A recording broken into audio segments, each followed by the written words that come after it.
अनया कचर होची से विषय रे संस्कार टीवी आगु समालोचना करबो बोली मोर शिक्षामूलक परिस्थिति रे मु संस्कार टीवी को स्वागत करुछि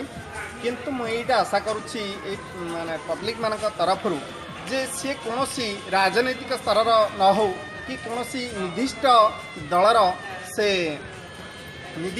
हाथबारसी न हो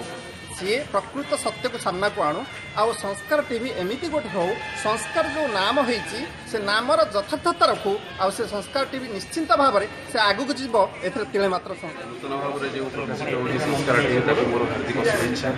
एवं निरपेक्ष भाव में संवाद परिवेशन करियो बोली मोर आशा आउ मुख्यतः कृषि एवं चाषी मानकर दुर्दशा तथा युवक मानकर प्रगति युवक मानकर समस्या दारिद्र्य दूरीकरण तथा समाजर विभिन्न प्रकार मंगल कल्याण उन्नतिमूलक कार्यक्रम में निजे भागीदारी एवं तृणमूल स्तर में सबु प्रकार लोक मानकर प्रति जगार असुविधा और समस्या को समाधान करिबारे गुरुत्वपूर्ण भूमिका ग्रहण करियो बोली मु आशा करुछि एवं जो भाव में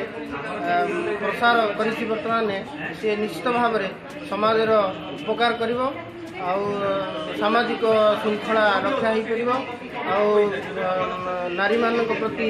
निर्यातना को रोकीपर बर्तमान समाज जो विशृंखलित दूरी माने विशृंखलित बढ़ी बढ़ी जाऊँगी से विशृंखलिता को कमेवाई चेष्टा कर न्यूज बहुत स्वागत करुच्ची से न्यूज बर्तमान सुधा जारी रहू आग भविष्य निश्चित भाव में जनमंगल।